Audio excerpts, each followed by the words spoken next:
বড়ি দিয়ে কুমড়োর ডাঁটা তরকারি খুব ভালো লাগে, নিরামিষ। আজকে সেরকমই একটা রেসিপি তোমাদের সঙ্গে শেয়ার করব। নমস্কার বন্ধুরা, আমি জলি, তোমাদের সবাইকে স্বাগত জানাই আমার রান্নাঘরে। আমি এই যে কুমড়ো শাকটা ভালো করে কেটে নিয়েছি, ডাঁটাটা, আর এদিকে বড়ি নিয়েছি, বেগুন নিয়েছি, এদিকে নিয়েছি কুমড়ো, এই গাজর, পেঁপে, আলু, সব সবজিগুলো কেটে নিয়েছি। নিয়ে আর পাতাগুলো আমি আলাদা কেটে রেখেছি। কড়াইতে তেল নিয়েছি, সর্ষের তেল, নিয়ে বড়িগুলো লাল করে ভেজে নেব। আর এতে কোনো মশলা পড়ে না।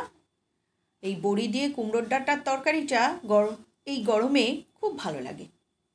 এই যে সর্ষের তেলে আমি কালো জিরে আর শুকনো লঙ্কা ফোড়ন দিয়ে দেব। ফোড়ন দিয়ে এবার আমি কেটে রাখা ডাঁটাগুলো, কেটে ধুয়ে নিয়েছি, ডাঁটাগুলো দিয়ে দিয়েছি। দিয়ে খানিকক্ষণ একটু নাড়াচাড়া করে নেব। আর এই ডাঁটাগুলো কিন্তু আমরা বর্ধমান গেছিলাম, সেই বর্ধমান থেকে এনেছি, এত কচি ডাঁটা। আর এবার আমি সবজিগুলো দিয়ে দিয়েছি, দিয়ে খানিকক্ষণ ভাজা ভাজা করে নেব, একটু ভেজে নেব। তারপরে আমি যে কুমড়োর পাতাগুলো আলাদা কুচিয়ে রেখেছি সেইগুলো এর সঙ্গে অ্যাড করে দেবো। আর এই হালকা পাতলা এই রান্নাটা নিরামিষ খুব ভালো লাগে। আর এইটা আমার মা হাতের রান্না। আমার মা কোনো মশলা ছাড়া এই রান্নাটা করতো, এত সুন্দর লাগতো। এবার আমি পরিমাণ মতো নুন দিয়ে দেবো। নুন দিয়ে আর একটু হলুদ দিয়ে দেবো।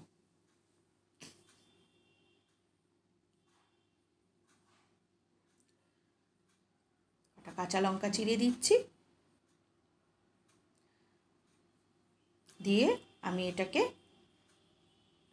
নাড়িয়ে চাড়িয়ে একটু ঢেকে রেখে দেবো। ঢেকে রাখলে পাতাটা নরম হয়ে যাবে এবং পাতার থেকে জলও ছেড়ে দেবে। এবার আমি এটাকে একটু নাড়িয়ে নেব। সব নুন আর হলুদটা সব সবজির সঙ্গে মাখিয়ে নিয়ে এবার আমি এটাকে ঢেকে দেব।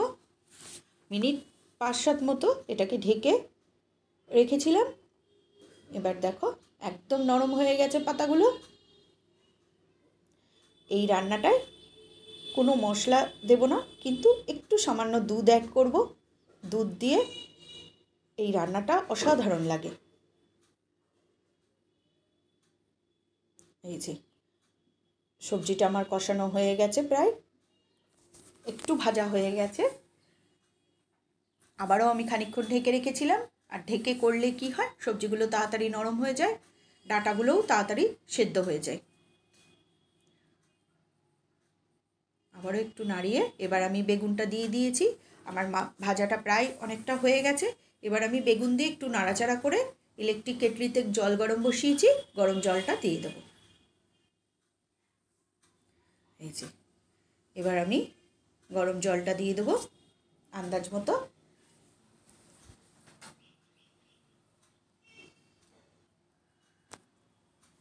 দিয়ে আমি এটাকে ঢেকে দেব, ফুটতে দেব ঢেকে। 5-7 মিনিট আমি এটাকে ঢেকে রেখেছিলাম হাই ফ্লেমে। এই যে জলটা ফুটে উঠেছে। আবার একটু নাড়িয়ে দেব, নাড়িয়ে চাড়িয়ে। এবার আমি এর মধ্যে এই যে দুধটা দিয়েছি, কিন্তু সেটা অফ ক্যামেরায় দিয়েছি, দেখানো হয়নি, ক্যামেরাটা অন করা হয়নি। আমি 1 কাপ মতো একটু দুধ দিয়েছি আর চিনি অ্যাড করে দিলাম। চিনিটা অপশনাল, যারা খাবে না তারা স্কিপ করবে। এই যে দুধ দিলে এই রান্নাটা একটা অসাধারণ টেস্ট হয়। দুধ ছাড়াও ভালো লাগে, কিন্তু আমার মাকে দেখতাম এই রান্নাটায় একটু দুধ দিয়ে করতো। দুধটা দেখানো হয়নি, তখন ক্যামেরাটা অন করতে ভুলে গেছিলাম। এই যে বড়িটাও আমি অ্যাড করে দিয়েছি। এবার আমার রান্নাটা প্রায় কমপ্লিট হয়ে গেছে। বড়িটা দিয়ে আমি মিনিট 2-3 মতো একটু ফুটিয়ে নেব। আর বড়ি দিয়ে এই লাউ পাতার ঝোল অসাধারণ লাগে। এই যে হয়ে গেছে বড়ি আর দুধ দিয়ে লাউ ডাঁটার তরকারি। কেমন হয়েছে তোমরা কমেন্ট করে জানিও।